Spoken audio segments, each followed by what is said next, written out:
Olá, tudo bom?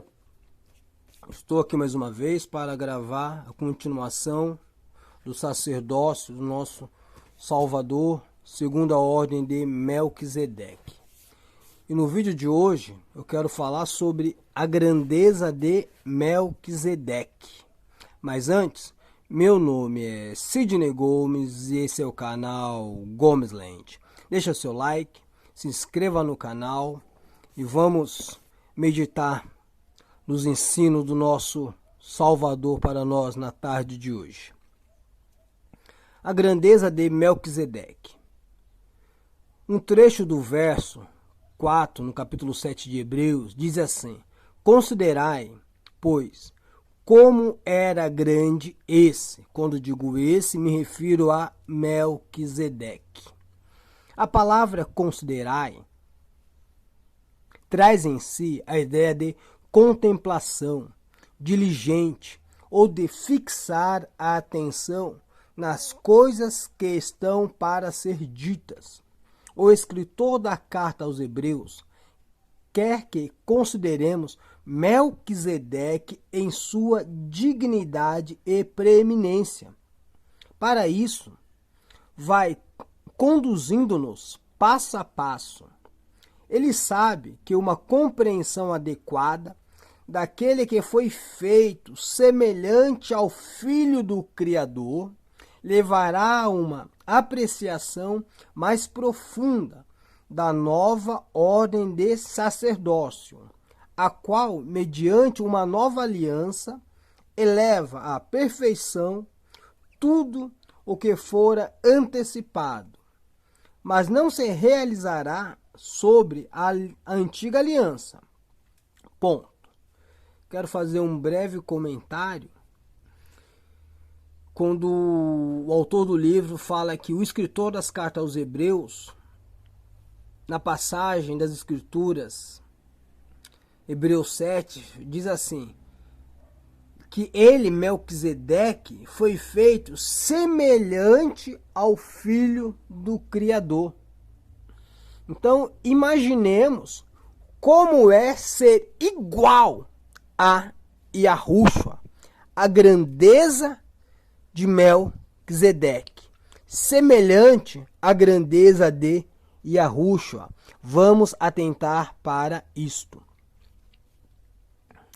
Vamos lá.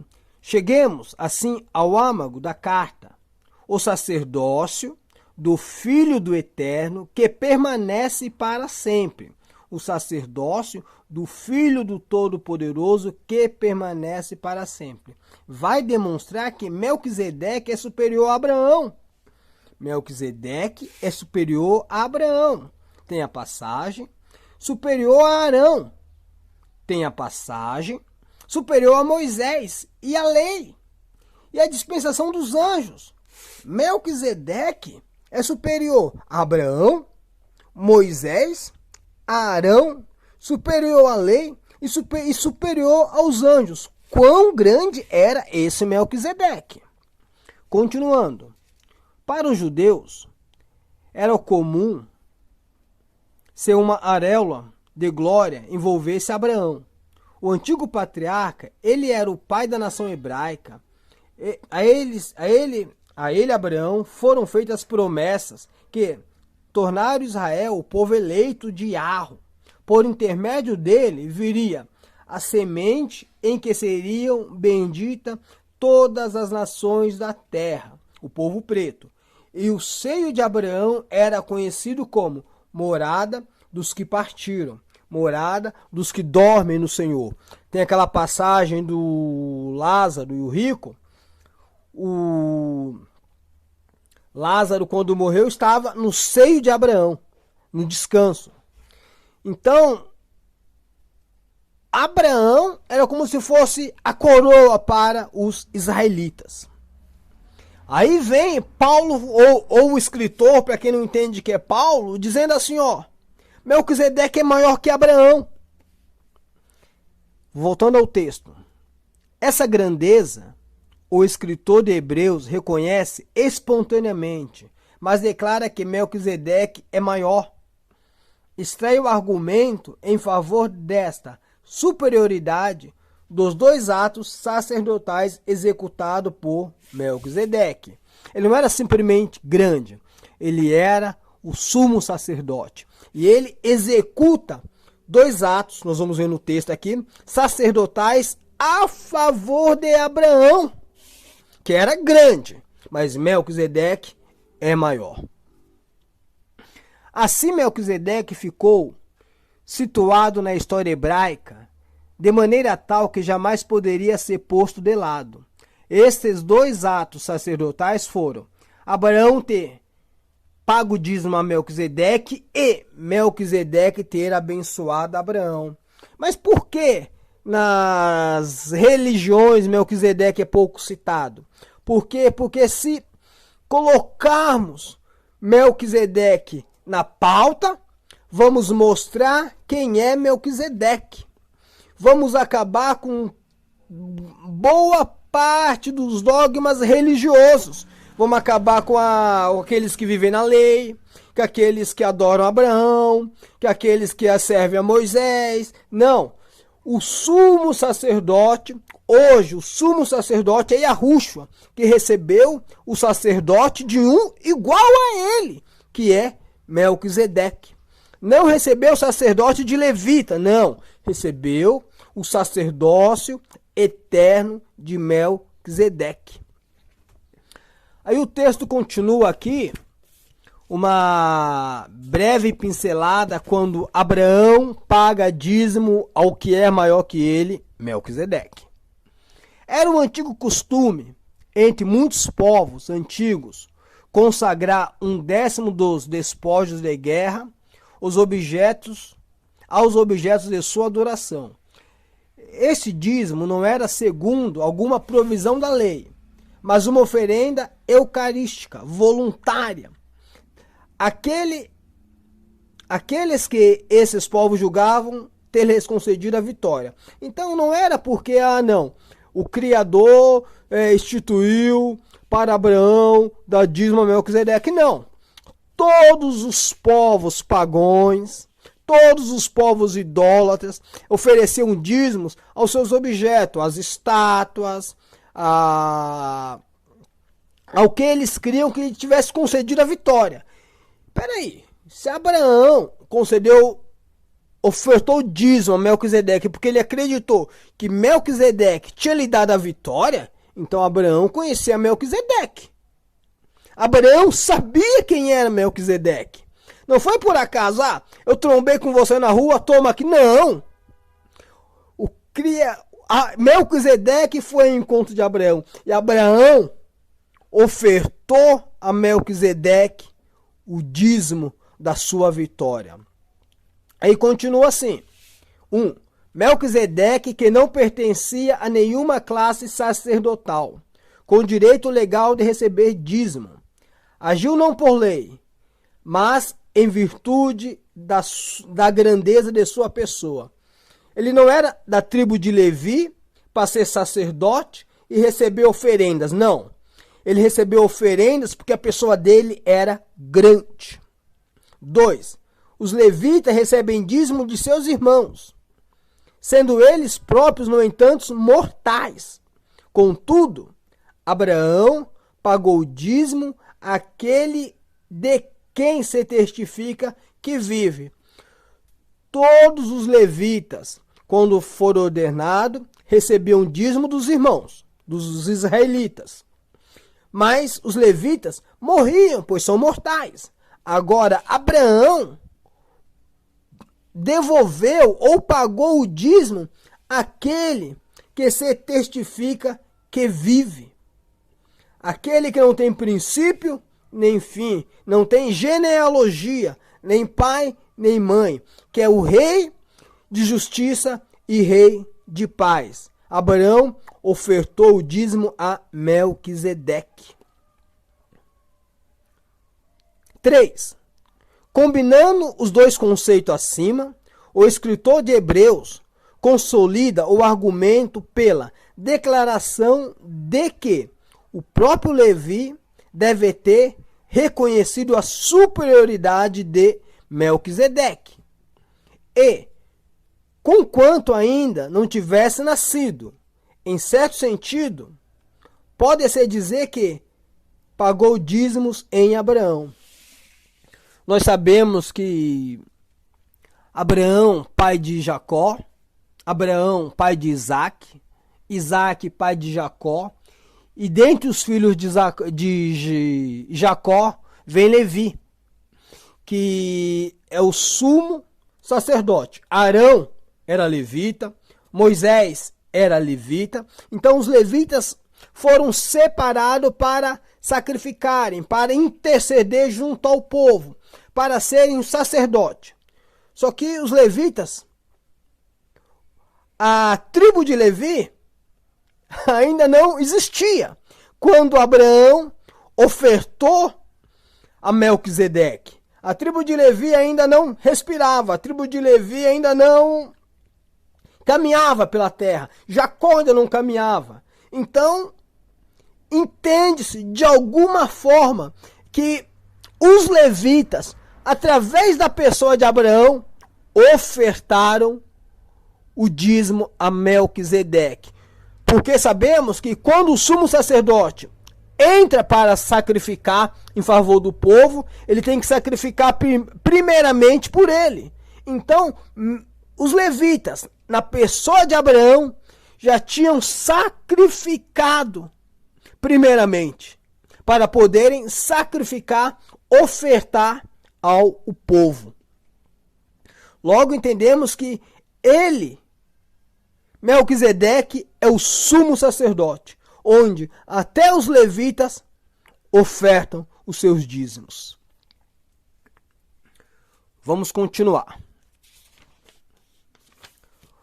Aqui no tópico 2 diz que Melquisedeque abençoou Abraão. O autor da epístola, da carta, pressupõe que os leitores aceitaram sem contestação que o menor é abençoado pelo maior. A bênção pronunciada por Melquisedeque sobre Abraão é um fato de que este a aceitou. Aqui a natureza dessa bênção, vamos recomeçar esse trecho. A bênção pronunciada por Melquisedeque sobre Abraão é o fato de que este a aceitou. Colocaram suas posições relativas fora de dúvida. Não se considera aqui a natureza dessa bênção. O escritor tem em vista apenas mostrar a superioridade de Melquisedeque sobre Abraão. Paulo, em sua carta aos Gálatas, evidentemente refere-se a isto quando diz: para que a bênção de Abraão chegasse aos gentios em Arruxa, a fim de que recebemos pela fé o Espírito prometido. Está no livro de Gálatas. O apóstolo reforça o argumento dizendo que as promessas foram feitas a Abraão e a sua semente. Interpreta essa semente como Yahushua, e não aos descendentes, como se falando de multidões, porém a um. E por consequência, os que querem em Yahushua recebem a bênção de Abraão. Então, aqui não se trata de qual é a bênção. Se trata que Melquisedeque abençoou a Abraão. Não se trata qual é a bênção, novamente, mas se trata que em Yahushua temos a bênção de Abraão. A bênção de Abraão só chega através da pessoa de Yahushua.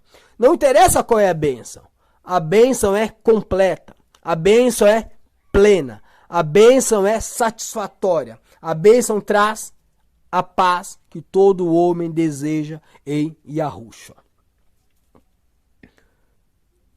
Vamos lá, tenho mais 5 minutos para terminar esse vídeo e algumas linhas para ler e comentar.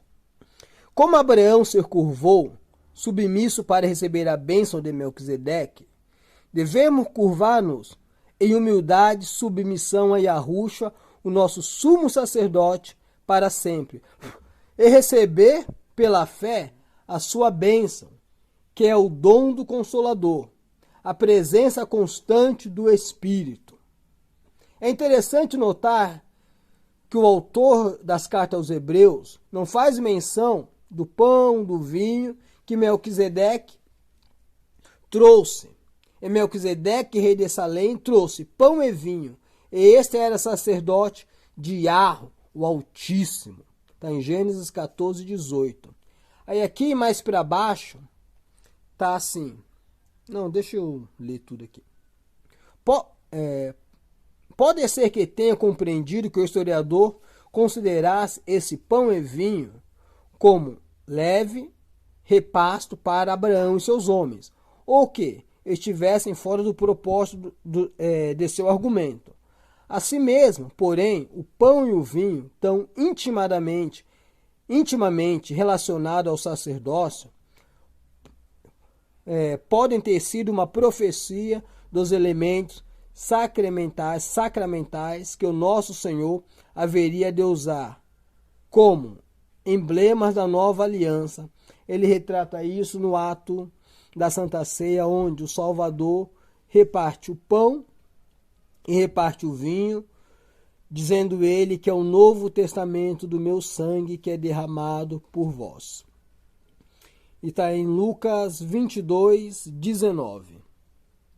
As igrejas tradicionais, os religiosos, dão grande importância a isto, mas mesmo nas em que não se dá grande ênfase, os sacramentos que eles tornam memoriais em toda a obra do Salvador, assim descortinam-se diante de nós amplas perspectivas de realizações sobre a nova ordem de sacerdócio, que encontrarão pleno cumprimento na gloriosa pessoa de Yahushua, ou melhor, na gloriosa segunda vinda de Yahushua.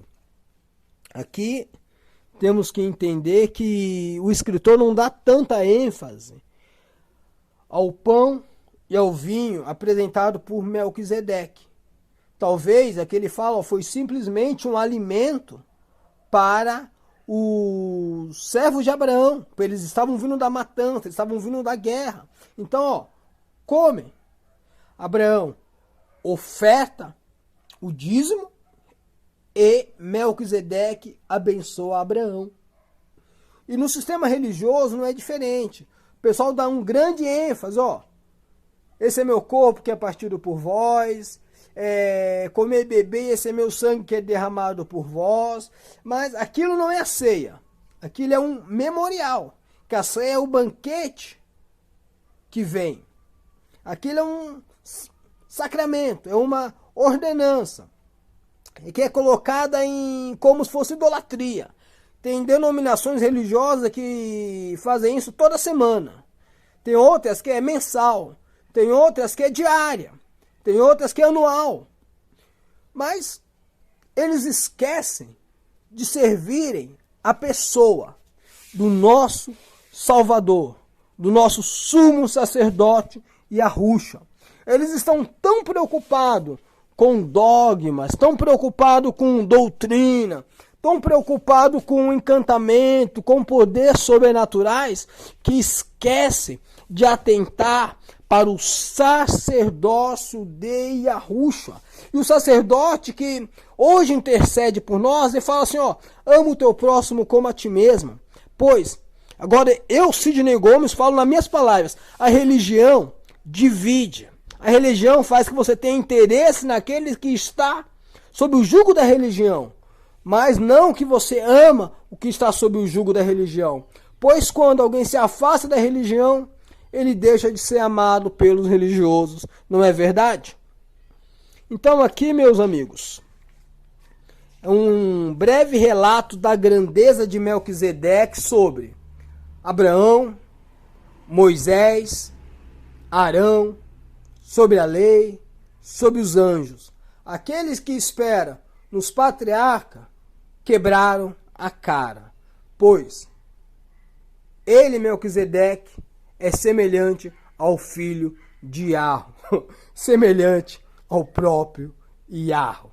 Tá bom? Deixa seu like, se inscreva no canal. Até o próximo vídeo, se o Pai assim permitir. Um abraço.